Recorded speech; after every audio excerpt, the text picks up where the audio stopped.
The Laguna copper plate inscription, Philippines' oldest written document. In 1989, a laborer dredging sand from the Lumbang River in Laguna found a small copper plate covered in strange writing. He sold it to an antique dealer for practically nothing. That copper plate would rewrite everything we thought we knew about ancient Philippines. This is the story of the Laguna copper plate inscription, the oldest known written document in Philippine history. For decades, Filipinos were taught that our ancestors were primitive, illiterate, and uncivilized before the Spanish arrived in 1521.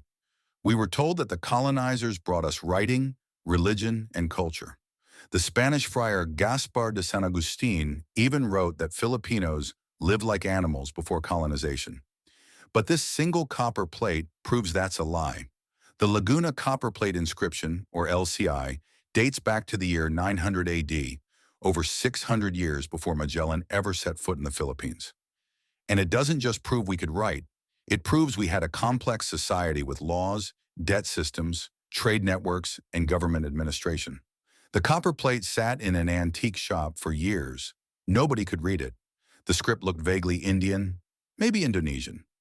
Collectors assumed it came from somewhere else, because surely nothing that sophisticated could be from the Philippines, right? That's colonial mentality for you. In 1990, the National Museum acquired the plate. Antun Postma, a Dutch expert in ancient Filipino scripts who had lived in the Philippines for decades, finally examined it. What he discovered was shocking. The inscription was written in Old Malay and Old Javanese using the Kawi script, an ancient writing system derived from Indian Brahmic scripts. And it wasn't just random text. It was an official legal document, precisely dated and referencing real places in Luzon. Here's what the inscription says. Translated, "Long live, year of Saka 822, month of Vaisakha, according to astronomy, fourth day of the dark half of the moon, Monday." On this occasion, Lady Ankatan and her brother Buka, children of His Honor Namoran, were awarded a document of full acquittal from the Commander-in-Chief of Tundan, represented by the Lord Minister of Pila, Jayadiwa. Concerning their debt to the king amounting to 1 kati and 8 sawarna through the chief of Dawada, they are granted freedom by the Commander-in-Chief of Tundan, representing the Lord Minister of Pila. Because of the mercy of His Honor, you who come into contact with this decree are forgiven of all debts to His Honor. In the presence of His Honor, the Chief of Dawada, and His Honor, the Chief of Madang, this was done during a New Year celebration in the Chief of Madang's house. This document was in the presence of His Honor Bisruta of Tundun, His Honor Namwaran, who has a son by the name of Buka, and His Honor the Chief of Binwangan named Juan. Let that sink in. This is a debt forgiveness document. In 900 AD, ancient Filipinos had a standardized weight system for gold, a formal court system, regional chiefs with official titles, and diplomatic relations between different settlements. The Laguna copper plate inscription destroys multiple colonial myths. First, we were literate, not just one or two people. This was an official government document meant to be read and enforced. You don't create legal paperwork in a society where nobody can read. Second, we had complex governance. Look at those titles: Commander-in-Chief, Lord Minister, Chief of Dawada. These aren't simple tribal structures. This is bureaucracy. This is administration. Third, we used a gold-based economy. The debt was measured in kati and sawarna, units of gold weight still used across Southeast Asia. Ancient Filipinos weren't bartering coconuts. We were dealing in precious metals with standardized measurements. Fourth, we kept official records. The date is incredibly specific. Year 822 of the Saka calendar, the month of Vaisakha, the fourth day of the waning moon, on a Monday. This level of precision requires astronomical knowledge and a formal calendar system.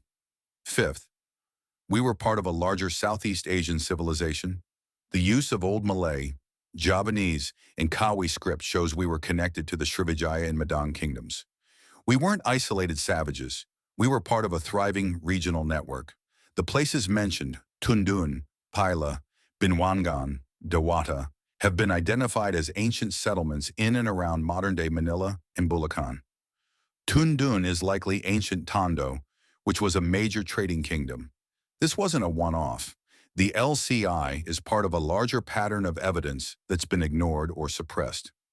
Chinese records from the Song dynasty mention trade with Mai, probably Mindoro, as early as 982 AD. Arab traders wrote about the islands of gold in the east. Archaeological digs have found gold artifacts, foreign pottery, and trade goods from China, Thailand, Vietnam, and India. The Spanish themselves, when they arrived, described Filipinos wearing massive amounts of gold jewelry. Antonio Pigafetta, who chronicled Magellan's voyage, wrote about meeting Raja Humabon of Cebu, who wore gold rings and chains. The Boxer Codex illustrations show pre-colonial Filipinos in elaborate clothing and jewelry. But after centuries of colonial education, we forgot.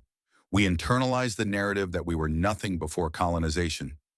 The Laguna copperplate inscription is physical proof, literally etched in metal, that this narrative is false. You might be thinking, okay, cool historical artifact. Why does this matter now? It matters because how we see our past shapes how we see ourselves today. When we believe our ancestors were primitive and helpless, we develop colonial mentality. We think everything foreign is automatically better. We think we need saving, need guidance, need validation from the West. But when we know our ancestors had writing, laws, trade networks, and sophisticated culture, when we know we were already civilized, we stand differently in the world. The LCI isn't just about the past. It's about reclaiming our identity. It's about teaching Filipino kids that their ancestors weren't waiting in darkness for Spanish ships to bring them the light. Their ancestors were navigating by stars, trading in gold, writing legal documents, and building kingdoms. That's why artifacts like this matter. That's why we need to share these stories. The Laguna copper plate inscription is currently housed in the National Museum of the Philippines. It's a national cultural treasure, but most Filipinos have never heard of it. It's not taught in schools. It's not part of our popular historical consciousness. That needs to change, because somewhere in Laguna, buried in mud for over 1,000 years, this copper plate waited to tell us the truth. We were never primitive. We were never nothing. We were always something. We just forgot, but now we remember.